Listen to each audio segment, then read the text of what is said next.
is about to start.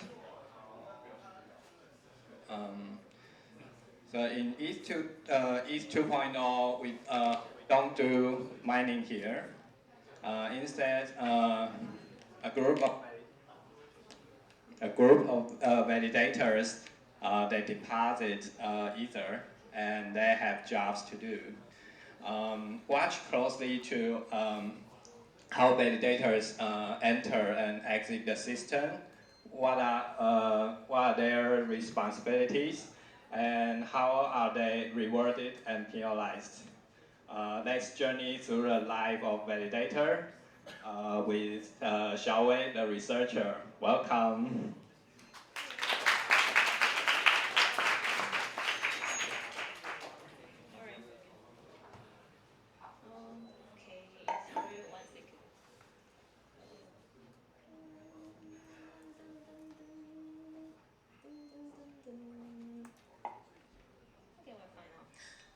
So I thank you, CC, for the introduction. So Beacon Chain is the core chain of the Ethereum 2.0.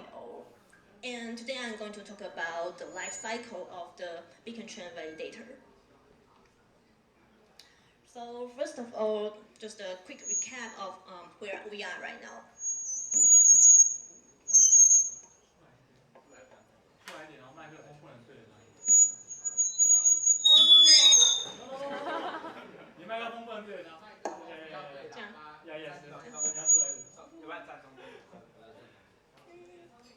No.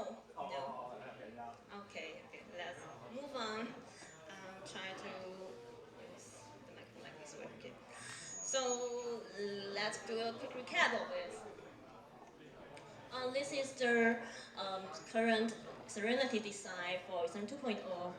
You can see that there will be 4 layers. So on the top of it is the Ethereum 1.0 proof of work chain that we are using right now.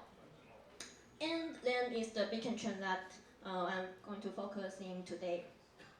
The beacon chain will provide the proof of stake, and also it will be the random number generator. And you can see that the shard chain is under the beacon chain. We are designing like for 1024 shard chains will be there, and so please note that those shard chains are only for data layer. They don't have a in protocol state execution right now. And then we will add the state execution engine on the shard chains. So this is the whole picture that you can know, have a good overview of it. And so today I'm going to focusing on the beacon chain. So here's the roadmap overview that you can see. It's a simplified roadmap. So we are still at here, the phase 0. So for phase 0, everything we're focusing on is the beacon chain design and the implementation. And the shard chain will be in the phase 1. And the shard chain could be utilized with layer 2, which Vitalik will talk about that later. And then for the phase 2, the shard state execution engine will be introduced there. And also the cross-shard transactions. And after the phase 2, we assume that the base protocol will be fine and useful. And then we can do more iterations on the ETH2.0 shard chains. There are some iterations idea, for example, like Casper CBC and make a stack friendly system. So so let's talk about the beacon chain. So to introduce the beacon chain validator, the first question here is that why we want to be a validator. So of course there will be some reward to trigger you to join. So the first Arbitrators reward here is the block proposer reward. So it's something like in the ETH 1.0 chain, as a miner, you can include more transaction, and the transaction fee will be given to the miners. And then in the proof of stake chains, there are the validators are also be incentive to include more validators votes and the transactions. Oh, sorry, and the transfers. We call that the votes are the attestations. So attestation is a data structure that point out that what did the validator vote for. And so it includes the signatures that the validator attest, so to tell others that which shard chain or which beacon chain is the valid chain they think it is. And there's also transfers. Also for the block proposer, we have a special reward called the whistle blowing. It's like you can report others malicious validators if they did something very evil or bad, and you can report them, tell them that everyone that, oh, hey, this is a bad guy, let's punish her or she, and then you will get his stashed ether to be your rewards. Okay.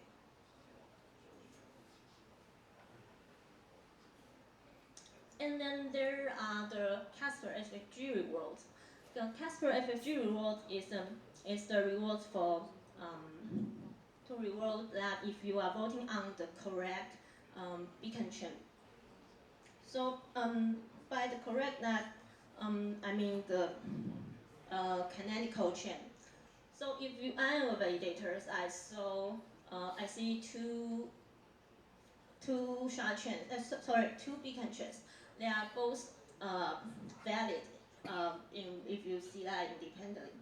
But you will need to vote on the one that will be more likely to be the canonical chain by the to be accepted by the whole internet. Yeah. And the last one is the crosslink reward. So the crosslink is a data structure that we use for to describe that you vote for some specific shard chains. So I will talk about that later. That one validator, they will be responsible for attesting one shard. So they will need to make the crosslink reward crosslink, and if that shard chain is really the canonical chain, they will get reward from that.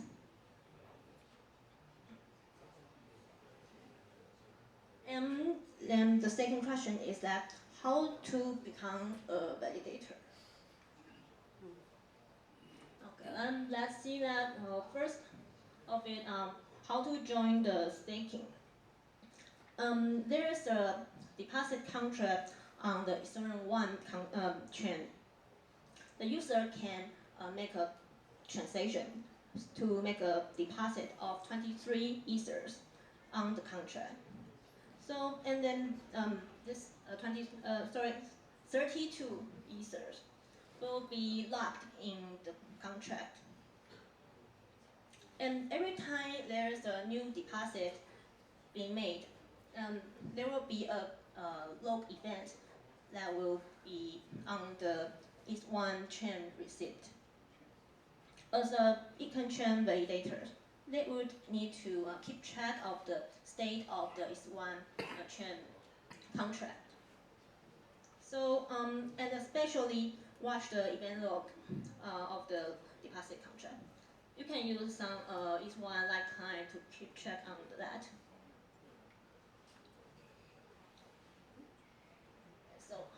So here I am, I make a deposit, and then I will the beacon chain validators, we will check if this validator has already made a deposit of enough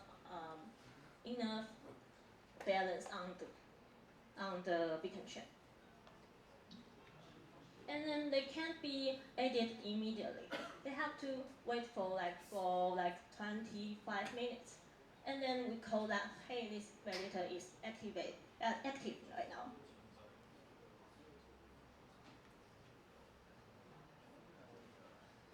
Then let's talk about the shoveling. So once the validator being added into a big, large validator list, then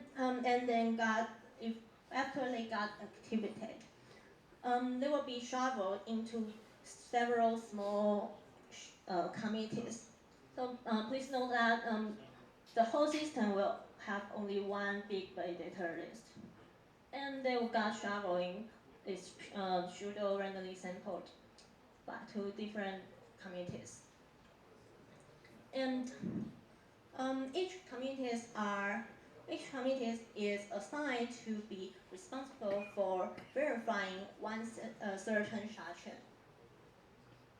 And it's for one certain block or slot in the respective. And okay, so now imagine that you have already be a validator, and what should you do to gain some more incentive, some more rewards? So there are 2 main responsibilities for the validators. The first one is proposing a valid block. So you can see that this here is the data structure of the beacon block and beacon block body. So there are something, the most interesting thing here, I think, is the render reviewer and the is1 data here. So the render reviewer is that, so every validator, when it's their time to propose a block, they have to review their render. It's a hash value that will be contribute to provide the entropy to generate the seed. And then the protocol will use that seed to generate the random numbers. So that's how the is2o random number generation being executed.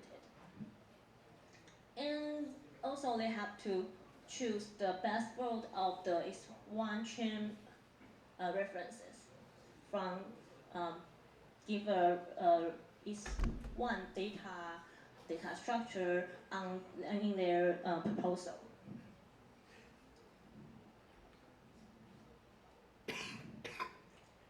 And another important job for the validators is creating the attestations. So you can see the attestations like votes. I think it's easier to understand. A validator has to vote for what the current view of the chain in their client side. There are 3 different chains that one validator has to know about. So first is the is1 proof of work chain. They can use the light client to know the current head of the is1 chain. And the second one is the beacon chain. And as I said, that every active validators, they are responsible to attest the shard chain. So they also have to vote for the shard chain here. And that message we call that crosslink. Okay. So I've talked about the rewards, but also there are also the penalties and slashes that trigger the validators to be honest.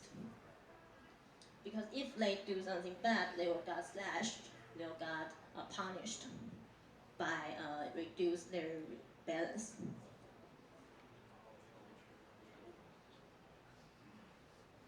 the first thing is that the Casper F3 penalized. So we talk about that the one that contributed to the finalizations will be rewarded. Also, if you are not voted, you are not contributing to the finalization, they will get punished by reducing their balance here.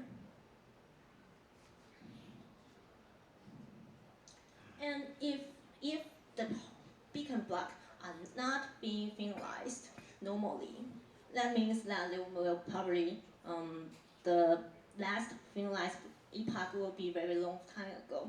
Then there will be a penalized we call inactive penalized. So that will be applied to the validators because they didn't do their job well. So.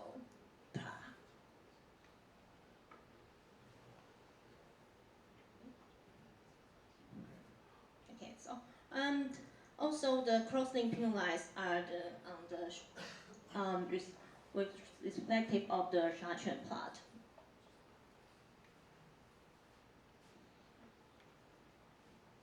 Oh, sorry. And there are two types of the slashing messages here. There are the proposer slashing and the tester slashing. So since one validators, after they send their attestations, the attestation includes their own signatures. So they have to be responsible for that certain message, what they attested, what they claim that is real. And if they claim that it's real, but actually are not, they will be reported by the stashing messages.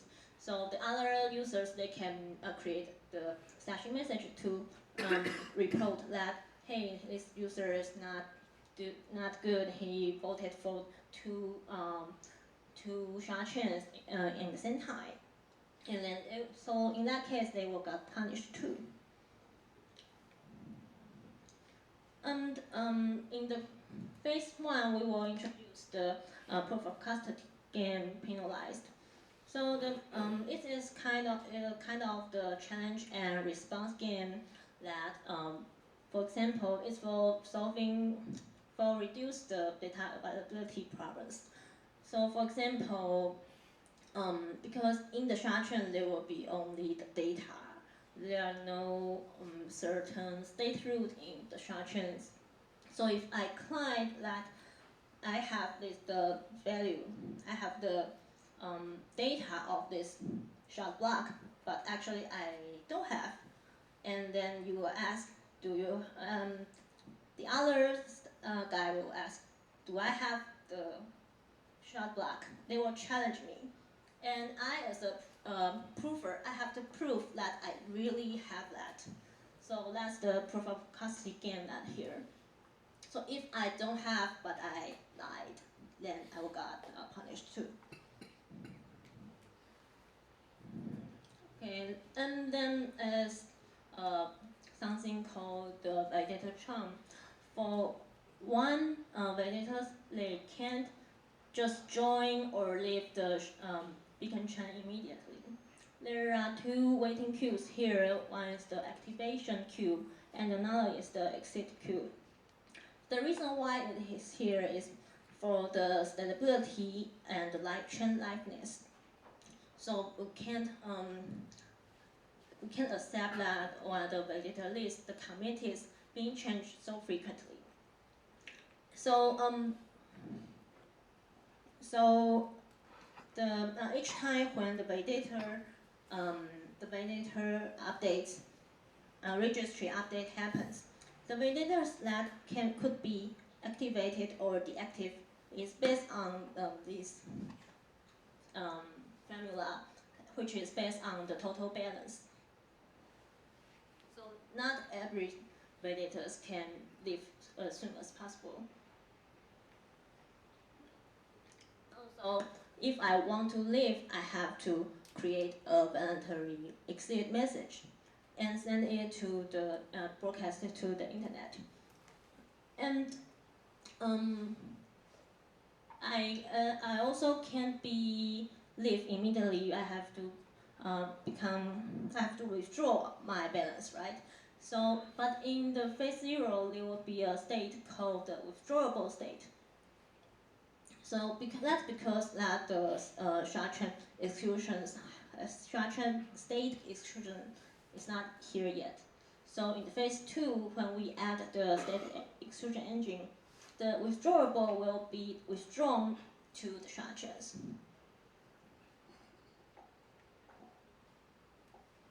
And then let's see the life cycle of the validators. So I was here, I am activated. And then the slashing message means that I got slashed. And then I have to wait for 25 minutes to be exit. And then since I was slashed and I want to withdraw my money, in that case I have to wait for 36 days, then I can withdraw. And for the case that if I got penalized over and over time, my balance was 32 Ether, but now it's only 16 Ethers. So if I don't have enough balance, I will also be kicked out. That we call the ejection. And in that case, I will wait for 25 minutes, and I'm going to a state called slash and exit. In that case, I have to wait for 27 hours. And note that there's a first in, first out queue here. That means the waiting queue. And then I have to wait for another 27 hours. Then I'm in the withdrawable state. And the last case is that I just I want to leave. No one slashed me. In that case, I can send the message to the network and saying if after I'm ready to exit, I only have to wait for 25 minutes and then being in the same status. Oh, and when I am activated, I can't leave. I just joined the validator's pool. I can't immediately leave. I also have to wait for 9 days. So the whole design is for the stability of the network.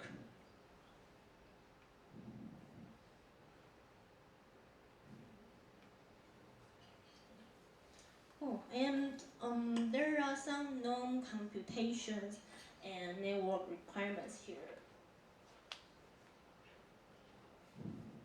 The first thing is that right now we are targeting on the worst case is 4 million validators. So that's a huge number in a single data structure and leads to a huge overhead of the validator community shufflings. And also the state of the beacon chain won't be as large as the ETH1 EVM state, but it's still maybe messy to handling a huge single validator list. So the caching manager might be very important here. And the second thing is the network propagation and traveling. So as I said that there will be many different types of the transactions, but not every thing you need everyone to know. Some messages only have to be known by a group of people. Some message only needs to stay in the short-term levels. So that case, which means that we have to build like 1,000 subnets for each chain. So imagine that there will be 1,000 and 20 for shard networks. Then I am a validator. I have to travel between those networks. That costs a lot of the overhead too. And the last thing is the BOS signature aggregations. So we expected that the minimum validator size, the minimum committee size is 128 validators. But if it's the worst case with 4 million validators, it will lead to 65,000 individual signatures per second. So imagine that how would one client on the laptop handle that? You can't. So we need to aggregate the signature in the shard chain levels. So in the best case, for each block, the validators only have to handle the attestations that already been aggregated by each shard chain, networks. If you want to see more, and you can see that link for more information of the BOS signature aggregation.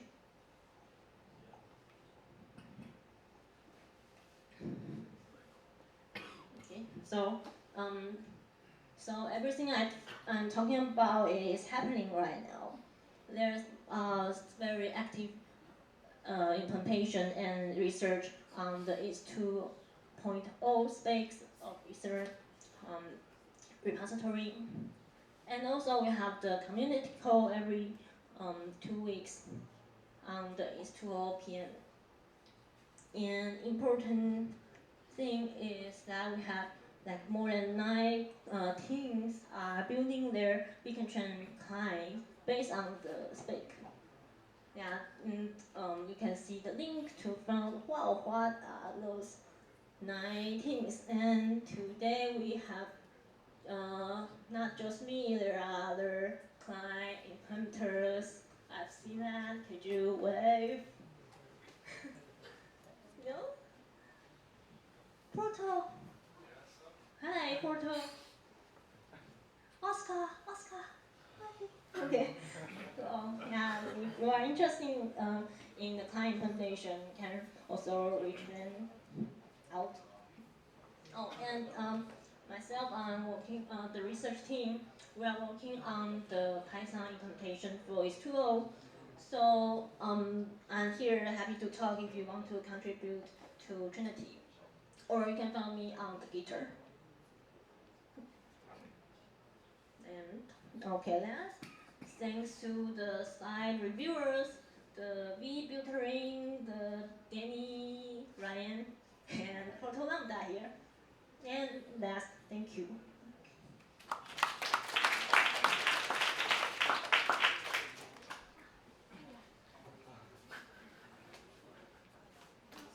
Thank you, Xiaowei. Xiaowei is an expert of explaining complicated spec into simple visual languages. So you can expect a few days from now, you'll see the diagrams in these slides appear in another developer's slides. Thank you, Xiaowei. So we'll have a 10 minutes break. And then be back here at 8:40 for Vitalik's talk.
Hello, people in the back.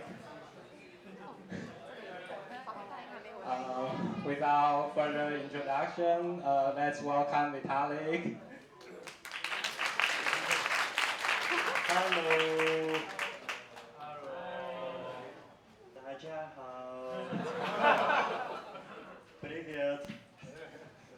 So today I will be talking about a new kind of layer 2 construction. So something that's not quite the same thing as a layer 2 is for scalability, like state channels and Plasma, but also not really the same thing as existing layer 1s. We're kind of something in between that basically uses blockchains as a place to store data, but does not actually do a computation on chain, and instead does computation using things like ZK-snarks and other kinds of things.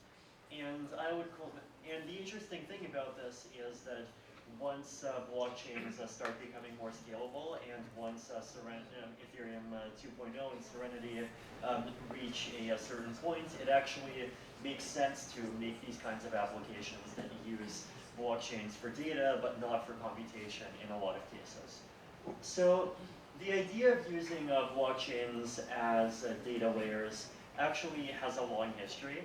So this is a protocol that I actually worked for about 3 weeks back in 2013. It's called Mastercoin. And at the time, this was considered really innovative, right? So the idea is that Mastercoin created what I called a meta protocol on top of the Bitcoin blockchain. So sending a transaction in the Mastercoin protocol is sending a Bitcoin transaction. The transaction goes in the Bitcoin blockchain, it gets verified by Bitcoin miners, except the Mastercoin protocol defines a completely different set of rules for interpreting what these transactions mean. So it uses the Bitcoin blockchain as a data store, but not as what we call a state execution engine.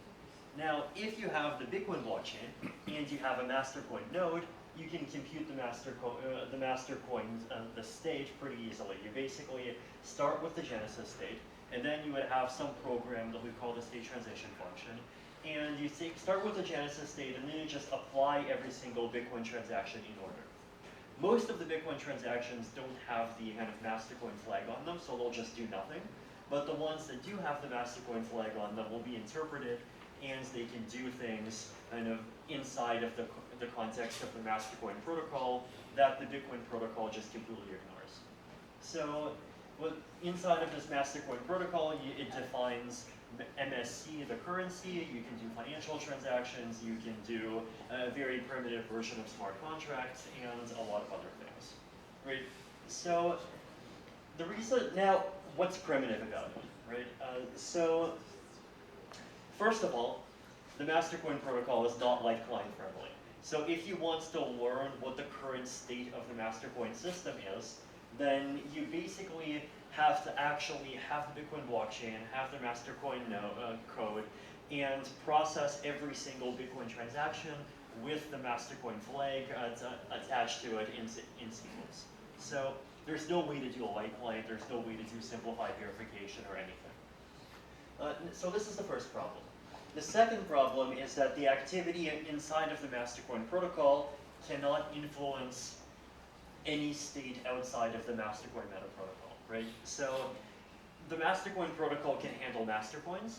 The Mastercoin protocol cannot handle Bitcoins. So this basically really limits the functionality that it has. So now we don't just have the Bitcoin protocol, we have the Ethereum protocol, and soon we will have the Ethereum 2.0 protocol. So a question you might want to ask is, can we try to use a similar idea? So try to use a kind of second layer protocol that just uses the blockchain as a place to store data, but does it differently in some way so that you do not have these issues, right? About 4 months ago, I came up with this scheme that's now sometimes called ZK rollup. Then a team from the Matter made an implementation, and they called it Ignis. And then people from some other cryptocurrency projects called Ignis got upset, so then they called it Ignis Plasma. And then Plasma people got upset because it's not technically Plasma. If someone has a much better name for it, I think we all feel free to suggest it. But there's this idea called ZK rollup / Ignis / whatever that basically increases scalability by a factor of 30 right now, and possibly a factor of more than 30 in the future. And it does this like that. It does it by as follows, right? So first of all, you have a contract, so an Ethereum contract, and the contract storage only stores one value, which is the Merkle root of a Merkle tree. Now, inside of the Merkle tree, every single one of these values is just a pair of a public key and a balance. Now, users send transactions, and the transactions that users send have 13 bytes that basically say which account they're sending from, which account they're sending to, the value, the fee and a nonce, and a signature.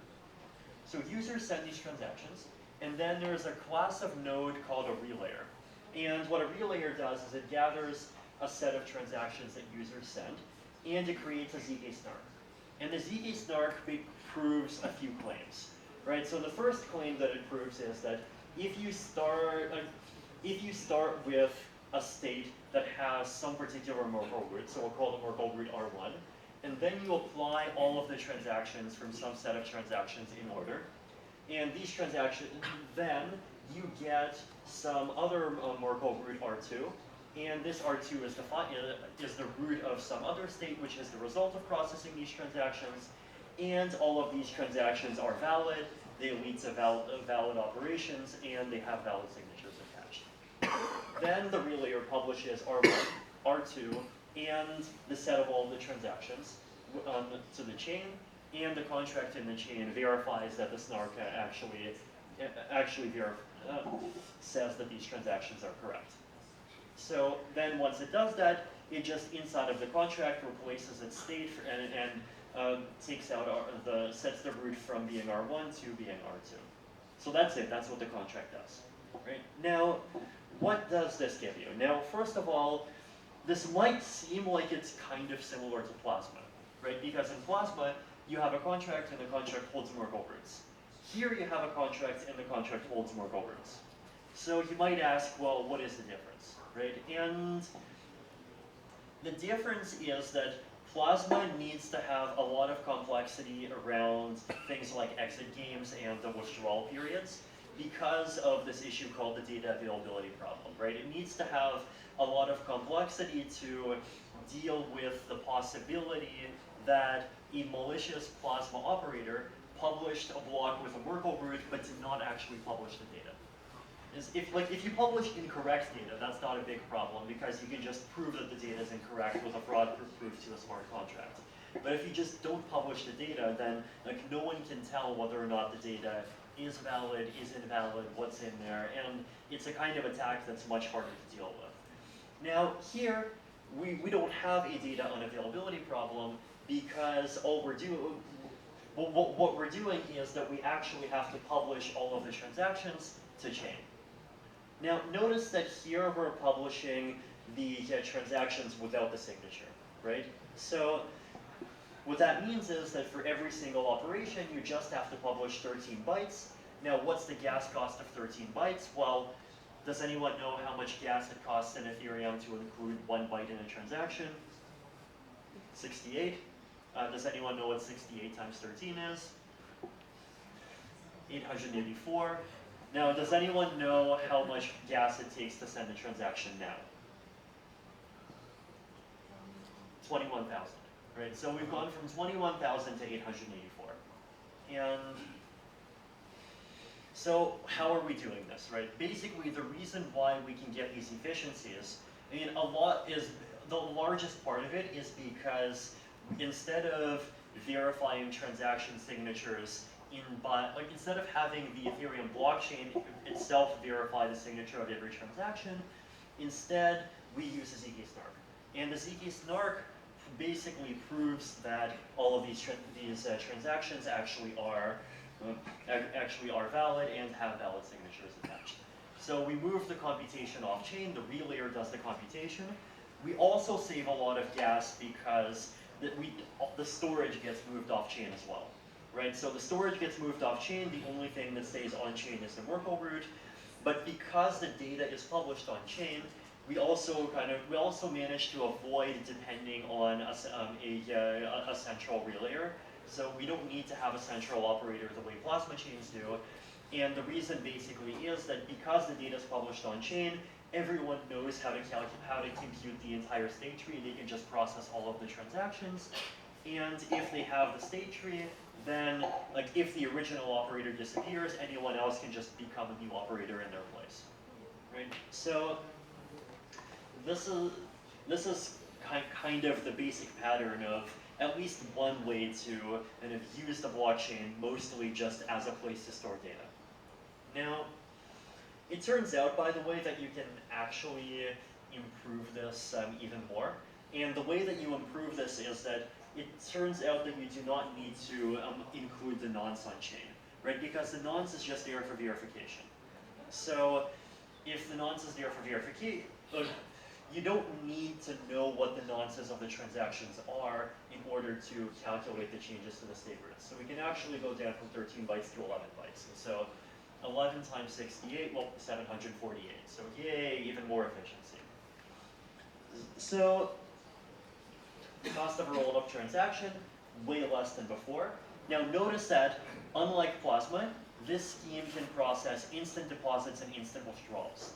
Now deposits and withdrawals are more expensive because they involve like actually moving coins in and out of the system.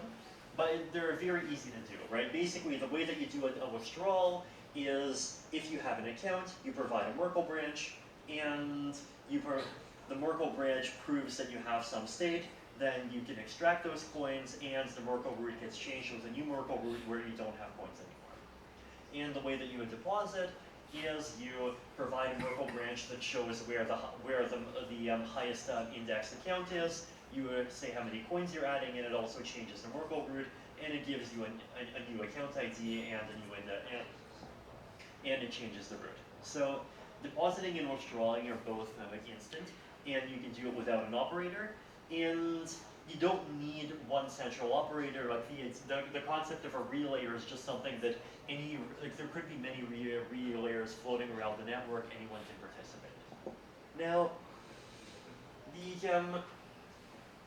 Now, this system could potentially increase scalability of the Ethereum blockchain for simple payments from about 15 transactions per second to up to 500. But one of the takeaways that we had from the ETH 1.x workshop that we had in Stanford a couple of months ago is that data in the Ethereum blockchain is actually overpriced, right? So basically what that means is that the gas cost that we're currently charging, 68 gas per byte, is actually kind of too expensive relative to the gas cost of the other operations, right? So like for example, people are complaining about the state being large and processing the blockchain taking a long time, but actually like just adding, making blocks 1 kilobyte bigger, just by itself doesn't actually make any of those problems much worse, right? So even though the blockchain is in some ways kind of very close to the limits of its scalability, in terms of data, it looks like we can have a lot more data pretty safely. And so it's possible that in like an upcoming hard fork, the gas cost would be reduced from 68 to something smaller. And if that's the case, then the scalability of this system could even go above 1,000 transactions a second. So taking rollup further, right? So what can we do with rollup? Well, first of all, we can support more complex state transition functions. It doesn't just have to be sending money from A to B. We could do a high-performance exchange inside of this. We could do Uniswap inside of it. We could have multiple tokens. We could try to do privacy-preserving computations. We could just do we could do ENS inside of it. You can do a whole bunch of different things inside of this kind of setup. And you can do it all using this kind of basic paradigm where you have an operator or relayers where relayers can update the Merkle tree root and basically publish enough information that lets people compute the entire tree themselves. So,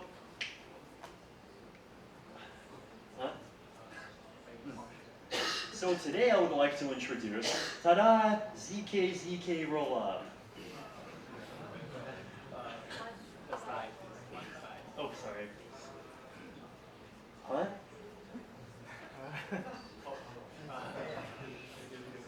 Okay, ZK rollup. Now, if we have to name these things after states of matter, I'm going to call this Bose-Einstein condensate, but ZK rollup sounds better. So, the idea here basically is that we're going to try to take the same kind of rollup-based approach, but we're going to kind of make a mini version of Zcash inside of this.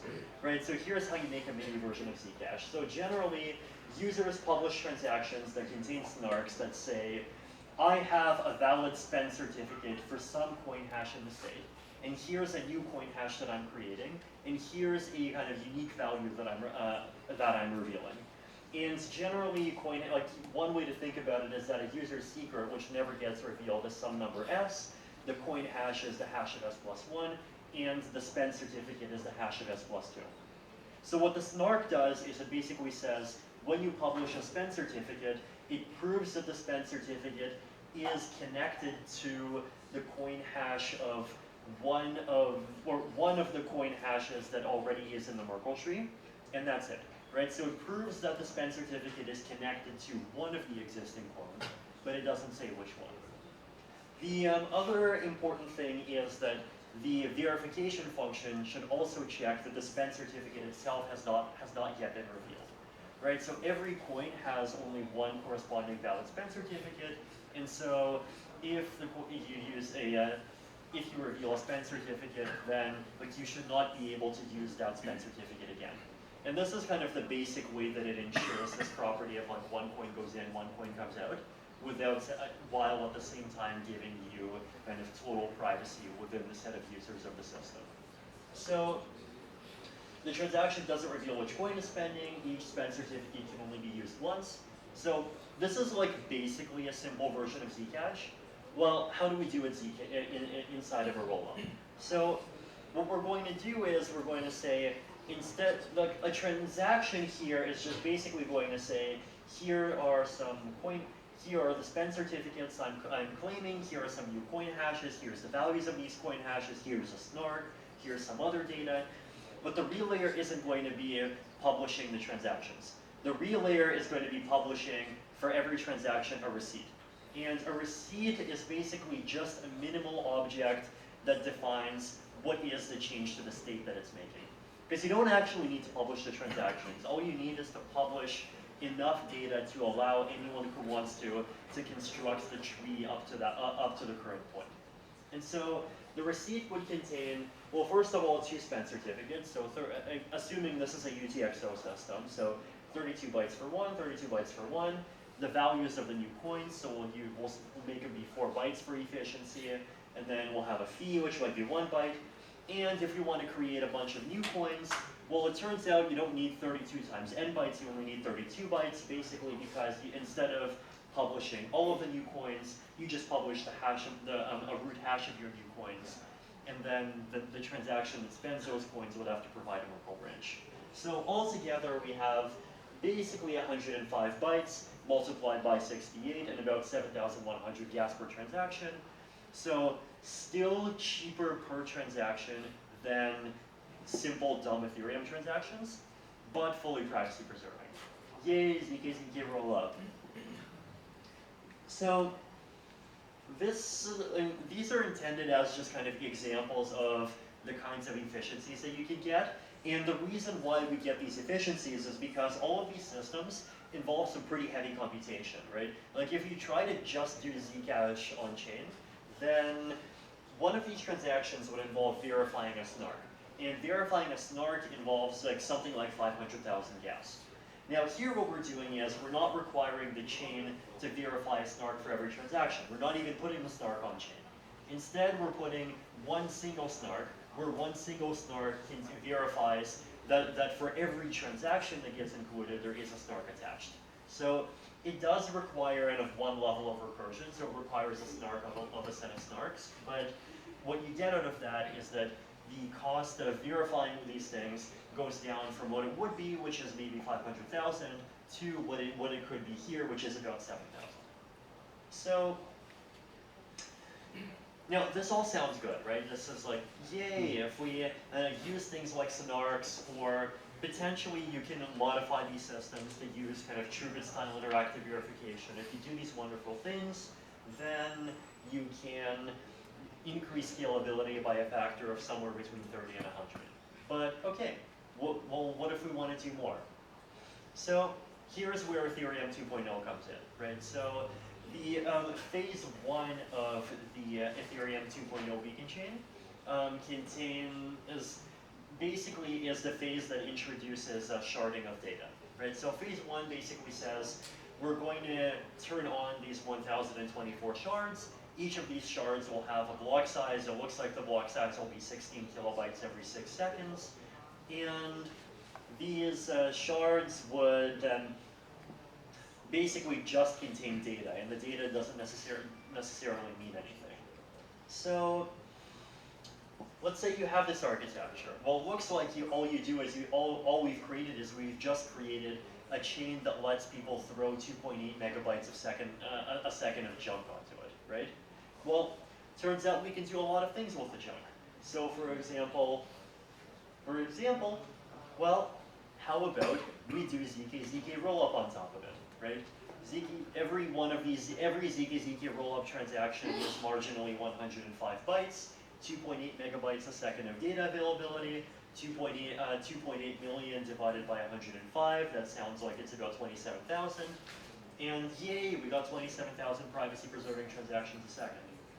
So now, and if we don't care about privacy, well, we can increase that by probably another factor of 10. Yay!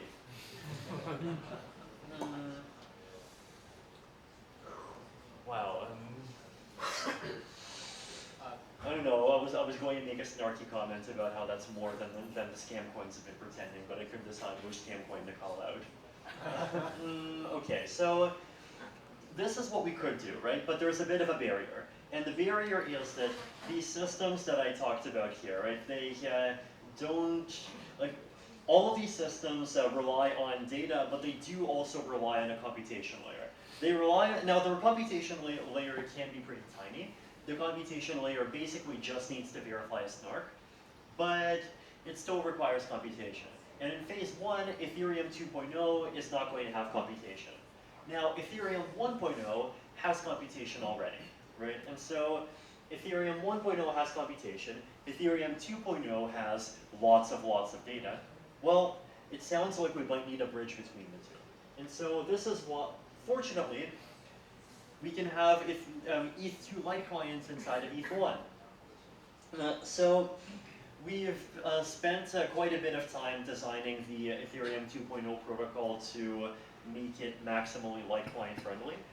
And the way that we do this is basically we have this architecture where if you've already authenticated some particular block, then from that block you can basically use Merkle branches to authenticate a committee. So you can use them to authenticate a random subset of validators. And then you can use this committee to then verify signatures of blocks in the future. Right? So basically this is the committee that will be used in the future to sign shard blocks. And so you can then use through these shard blocks, you can authenticate future beacon chain blocks, and so you can verify signatures. And when you're verifying signatures, you verify them against the validator set that you've authenticated against your existing block header, and so you've now authenticated your way out to a new block header. So in terms of the data complexity of all of this, it's actually surprisingly tame.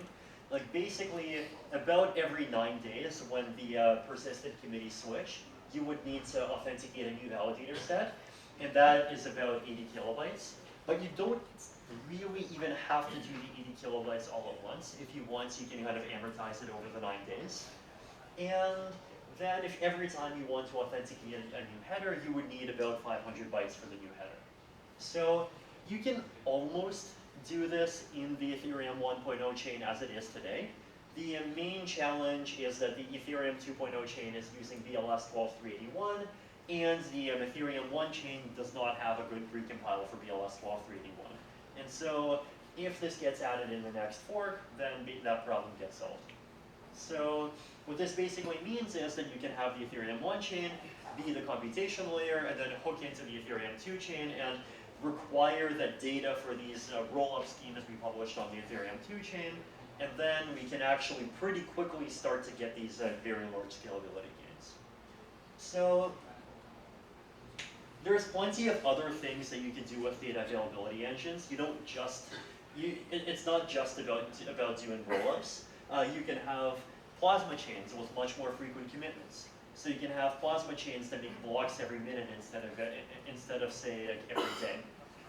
You can have dApps that store messages on chain. You can have blockchain protocols that have their own kind of independent or sort of code sovereign state transition functions. So you can have kind of master point style protocols, but where they piggyback on the Ethereum chain for data availability, right? So you can kind of do this a scalable version of this master point protocol type thing, where you do just stick the data for your protocol on shards. You use the Ethereum chain for data availability, but then everything else is up to you. So that's one example of a kind of a layer 2 that for computation. I also wanted to bring up a different kind of example of a layer 2 for computation. So speeding up cross-shard transactions, right? So one weakness of the current design for the Ethereum 2.0 sharded chain is that communication between different shards has a fairly long delay. Right, so if you're doing things within one shard, then you have a shard block that comes every 6 seconds, and it's all nice and good. If you want to do things between two shards, then basically you have this approach where you do something on one shard, then you have to wait until there's a crosslink, then the crosslink makes it into the beacon chain, and then you have a shard block that points to a block in the beacon chain that contains the crosslink, and then after one epoch, your receipt from the first shard makes it into the second shard. So 6 minutes to move ETH or to make operations between one shard and another at layer 1. That's a bit too long. So can we make it faster?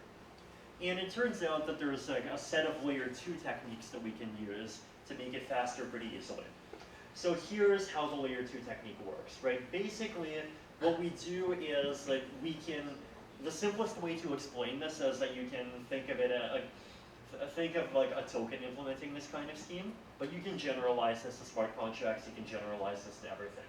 So here's how it works.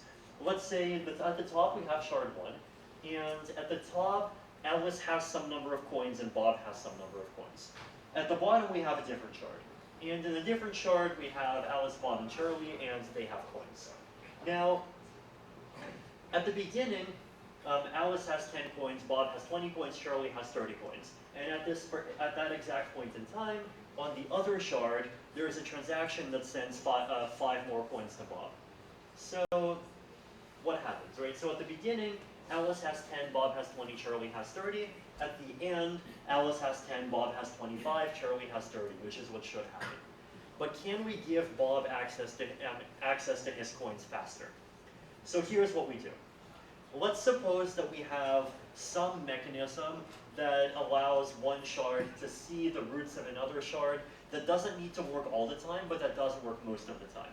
So one example would be that you can just require you can allow people to publish roots along with a security deposit, right? So they can publish a transaction into a smart contract that says, I claim the Merkle root on this shard is 0x12345, and I agree to lose 100 Ether if my claim is wrong. Then you publish this into a smart contract, and now you have a kind of claim that says the Merkle root on the other shard looks like it's probably this value. Now there's still some small chance the claim is wrong, but if a guy's willing to put 100 Ether behind it, the claim is probably not wrong, right?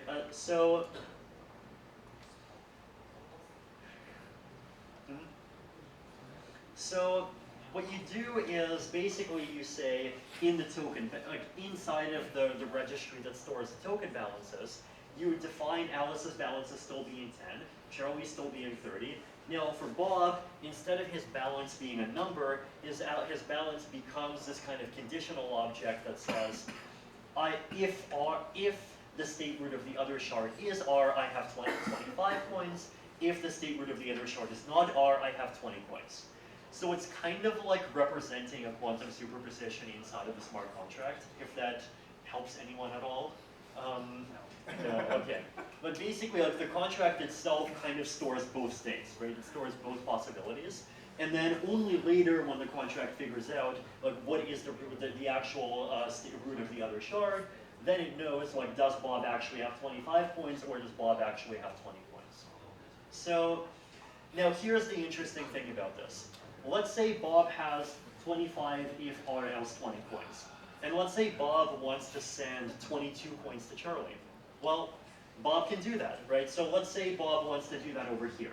Then Bob's balance becomes 3 if R else 20, and Charlie's balance becomes 52 if R else 30, right? So you can just have these kind of superpositions propagate. And so if that happens, then Charlie's wallet can see, oh look, my balance is now 52 if R else 30. Well, I'm going to decide for myself, does it look like, from my outside point of view, does it look like R is the root of this, is the root hash of this shard?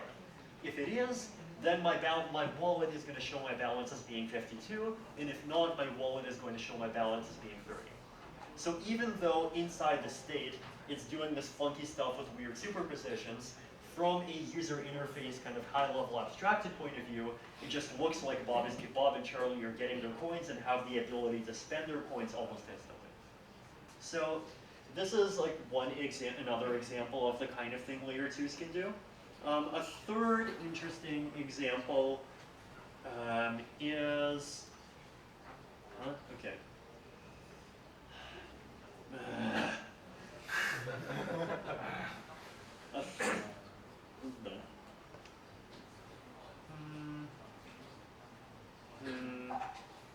I just want to go one slide back.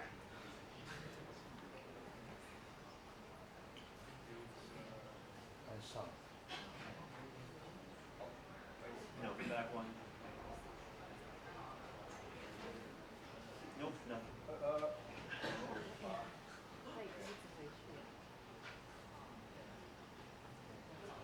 Okay.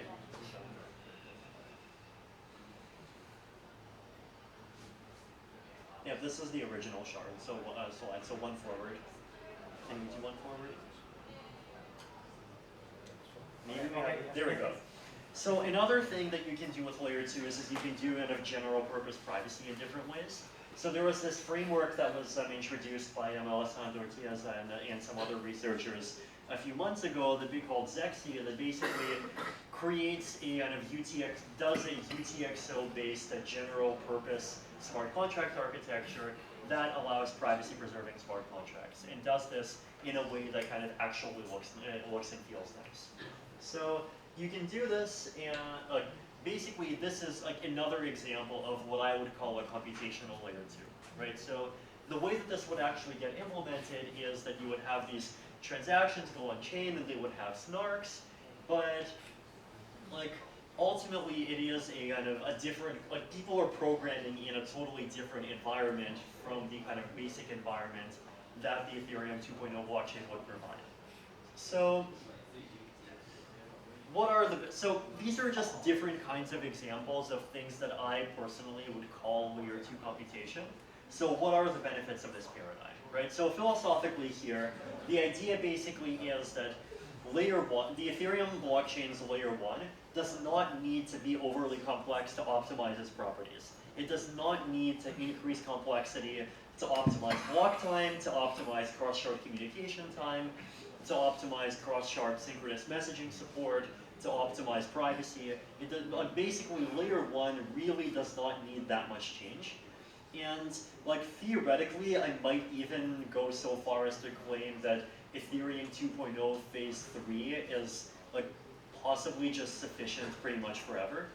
And with two exceptions. One of them is that you would want to increase the shard count eventually, and the second is that eventually you'd want to upgrade if the cryptography works. But like aside from things like that, it looks like you can do pretty much anything that you need on layer 2, right? Now, there are obviously like other blockchains that have made this claim, but like basically what I would argue is that once you have scalable data availability and enough expressivity at least to be able to verify things like ZK snarks and verify basic state transitions, then as long as you like pass some minimal threshold of kind of power and some minimal threshold of complexity, then you actually can kind of build these layers on top and do all of the upgrades that you need to do from there. Right? So we don't even need to do kind of Ethereum 3.0 super quadratic sharding. There's a lot of things that we kind of don't need to do if we decide to, but we manage to do this kind of layer 2 approach for scalability and privacy and kind of usability innovation instead. And so that's so this is kind of a possible long-term roadmap for the Ethereum ecosystem, right? So basically, like over time, it's possible that layer 1 is just going to be harder and harder to change. But if that happens, then that's all fine because, well, we can do so many cool things with these computational layer 2s, and computational layer 2s actually become really friendly and really easy to make and use if your base layer, you're building them on top of scalable base layer data availability. So if you have data availability of, in this case, we'll start off with 2.8 megabytes a second, and potentially, like you might have forks to increase it over time. But like if you have even that much, then there's just a huge number of cool things that you can build on top of different ways. Thank you.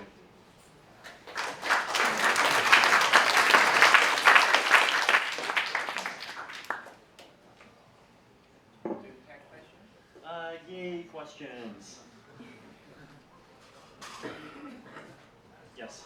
Yeah, just the layer 2 computation to scale out that, doesn't that preclude like Turing complete languages? I thought that doesn't work with the ZK snarks. So there's a difference between kind of, like basically when mathematicians talk about Turing completeness, they actually mean a different thing than what the crypto community means when they talk about Turing completeness. And like we should all really use a language like the way the mathematicians do. Like basically, Turing completeness as mathematicians use it basically means that you computational languages that are so general that you can't tell when the computation is going to halt. And that's something that you can't do with a snark, because with a snark you have to know ahead of time how many steps it's going to take. The thing that kind of crypto people sometimes accidentally use the word Turing complete to mean is basically kind of being expressive enough to be able to express applications that have complex internal state. So to be able to express things like plasma, things like MakerDAO, things like Uniswap, whatever, even like the verification engines for these layer 2s and things like that. And like Bitcoin, for example, is definitely not powerful to do that. Ethereum, for example, is powerful enough to do that. And Zexi is a UTXO-based model, but it also is powerful enough to do that. So now, Turing complete is really the wrong word to use for this stuff, but it is the case that you can do things that are expressive enough for the applications he wants to build inside of ZK snarks.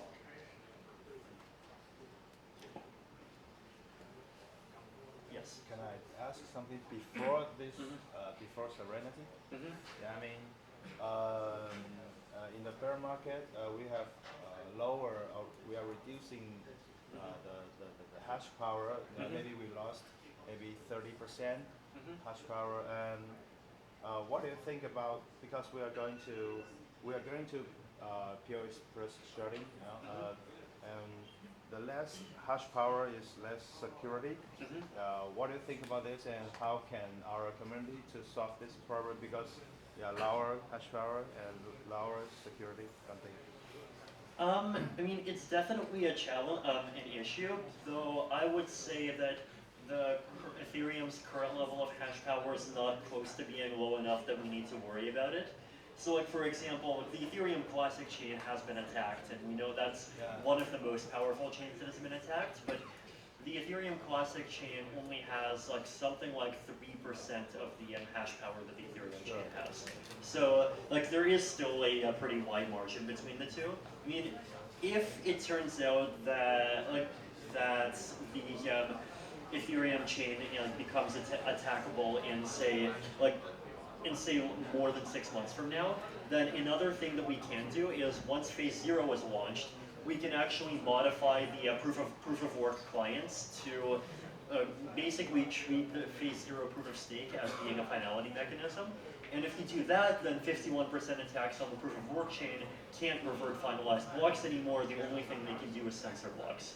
So that would also reduce the risk in the system by making 51% attacks less dangerous if they do happen. Yes? Sounds like that there's always conversation of the degree of decentralization between blockchain layer and application layer. I mean, when you want to make the blockchain more lightweight, then we need snark layer and data provider and somehow make that application layer more centralized. That is true. One of the reasons why I think this class of layer 2 that I talk about today is interesting is that because it doesn't need to solve data availability problems, the level of application layer centralization is actually reduced by a lot. So for example, like if you compare Plasma versus Rollup, right? In Plasma, because you have this data availability problem, you need to have an operator, and then if the operator is malicious, the operator can't steal your coins, but the operator can make everyone waste their time getting their coins back for 2 weeks. Whereas with Rollup, like because there isn't a data availability issue, if one real layer disappears, another real layer can just immediately pop in and take their place. So the amount of harm that a malicious real layer can do is like much lower in Rollup versus in something like Plasma. So now, I mean, I do agree that kind of being like too open to centralization at layer 2 is risky, but I would argue that layer 2s of this kind in particular are more a part of the solution than a problem. Yes? First of all, thanks for a great talk, and I think the idea of having conditional state is really fascinating. And I was wondering, are you guys considering around like something like two-phase commit protocol when doing cross-shard transactions? So we have something called contract yanking, which is one way of like solving what we call trade and hotel problems. Like basically the idea is that if you want to interact with two objects that are on two different shards, then you first take send a transaction to take one object and move it from one shard to another, and then that might fail, it might succeed. Only if it succeeds, then you have two objects on the same shard. You can do one thing synchronously with them. Now, people have talked about the idea of like, should the Ethereum blockchain support kind of like actually synchronous cross-shard activity at layer 1? And so far, I think our answer has been, like we've thought about it, and the answer has been no so far, basically because it would introduce too much complexity. Like the idea is that right now, like in between two crosslinks, you can basically define, like calculate the state transitions of a shard as just being a function of the data in that shard and the beacon chain. And it doesn't depend on anything that happens in other shards. And so if we were to have like base layer synchronous cross-shard calls, then it would break that invariant and it would make the state calculation game much more complicated. But the good news is that you can, I'm quite sure that you can make a layer 2 for it. Like you can basically use the same kinds of techniques that I talk about here and just make a layer 2 that supports synchronous cross-shard calls. Thank you. Yeah.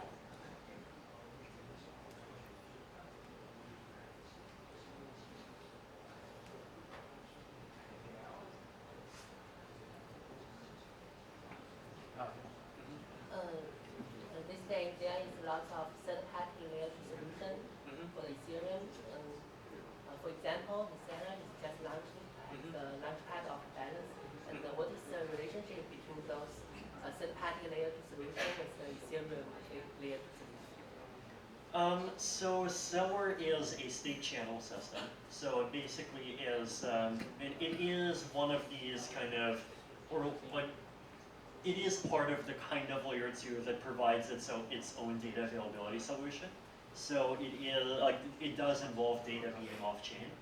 And state channels like have their own benefits. So probably the biggest one is that they support instant transactions, and that's like state channels are one kind of layer 2. Plasma is another kind of layer 2, and they're both part of this larger kind of group of layer 2s that try to handle data availability issues themselves with the data on-chain. What I talked about here are the layer 2s that do computation off-chain that have data availability all be handled by the chain because all of the data is on-chain. So it's a different kind of thing with different trade-offs. 有人想问中文的吗？ Alright, so thank you, Vitalik. Thank you very much.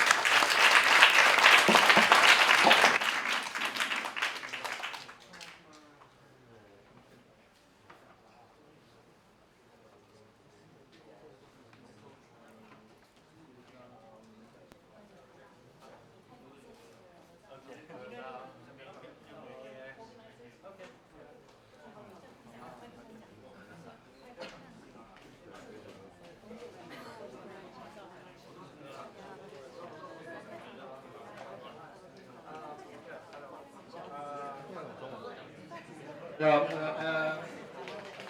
请工作人员就是以太坊相关的工作人员可以来前面一趟吗？我们来一个小小的合照，谢谢。到这边到前面讲台前面。先生刚刚的话。